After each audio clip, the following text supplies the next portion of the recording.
This video is about how to process feelings of guilt after leaving an abusive partner. This is part 2 of a series. Part 1 focused on the basics of why these emotions come up in the first place and some basic strategies for helping deal with them. In this video, we'll go over 3 key ideas that are very helpful, which together make a sort of process that you can use to help yourself hopefully make breakthroughs in this area. Let's get into it. So the first key idea is that it helps to really understand exactly why and what you felt guilty about for leaving the abusive partner. Let's do some examples because it's different for everybody, and that's the key thing to understand. Some people may feel guilty because their partner had reputational consequences, like they were arrested or people found out they were abusive and it somehow made them unhappy about their reputation or damaged their career in some way. Others may feel guilty because they felt like the abuse was their fault in some way. Another person might feel like they were guilty because they didn't do enough to help their partner change, or they didn't give their partner enough chances.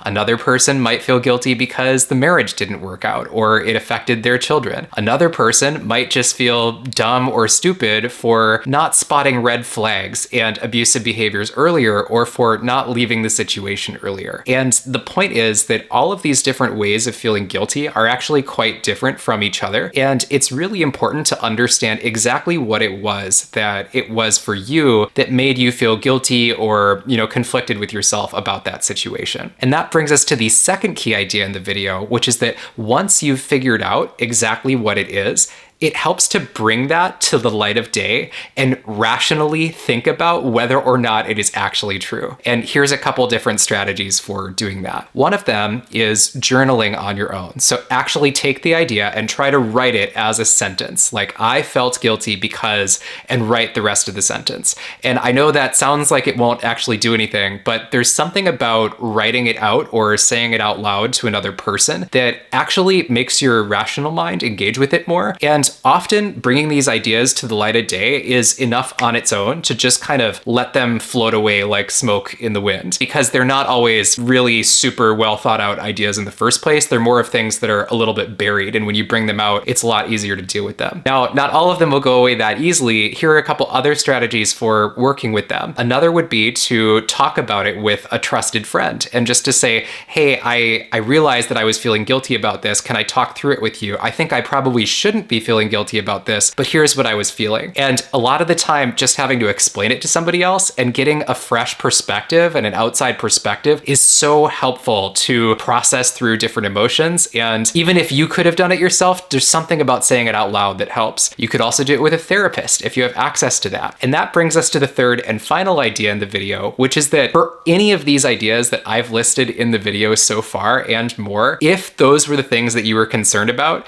it is not your fault that was happening in your relationship, and it is not your fault for leaving the abusive partner. Let's go through a couple of them one by one.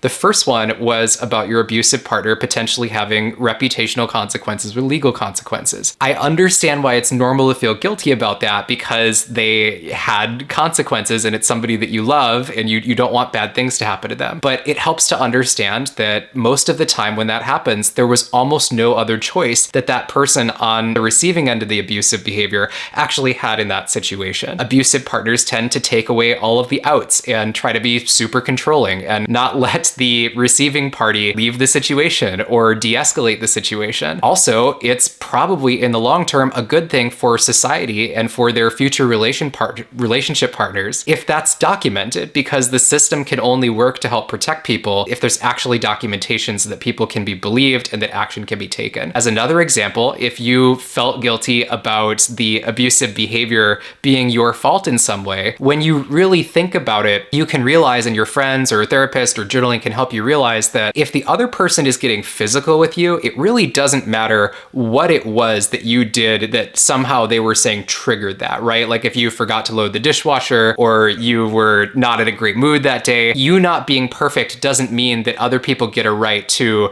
escalate into the realm of abusive behavior. Couples and relationship partners have arguments all the time, but there are acceptable boundaries for that. And if the abusive person is crossing those boundaries, that is on them 100%. It's not the kind of thing where they just get a license to do whatever they want. As another example, if you feel like your abusive partner didn't change and you didn't give them enough second chances, or you didn't do enough to help them change, it can really help to educate yourself and learn from videos like this one on the channel and from talking with others that it's a really unrealistic goal to actually expect to be able to help an abusive person change. There are a lot of very difficult things about that, and it is quite rare and long and difficult for that to ever actually happen, especially in the same relationship where the abuse is happening. And so I could go on and on and on, but the core idea is that as you bring these to light, the ideas often just kind of fall apart and you can see through them. And then as you start to really think through them more, you really start to see that it just doesn't make sense to feel guilty about that situation. So what I'll leave you with as a final thought is that when you do see through these ideas, whether that's videos, journaling, education, talking to friends, therapists, when you do see through the ideas, your emotions won't just go away and won't just change to be perfect and exactly how you want them the next day or the next moment. And that's normal and that's okay. And don't get mad at yourself for having feelings or for having that happen. Just let it go forward and let life happen, and remind yourself that it really is true that it wasn't your fault. Eventually, our emotions usually catch up with our rational minds, but it really helps to take that stuff out from underneath the subconscious and talk to it and understand what's going on with it, and then really understand that it was not your fault. And so just remind yourself of that over time. Good luck with your situation. Let me know if you'd like to see a part 3. Thanks for watching, and best of luck with whatever's going on in your life.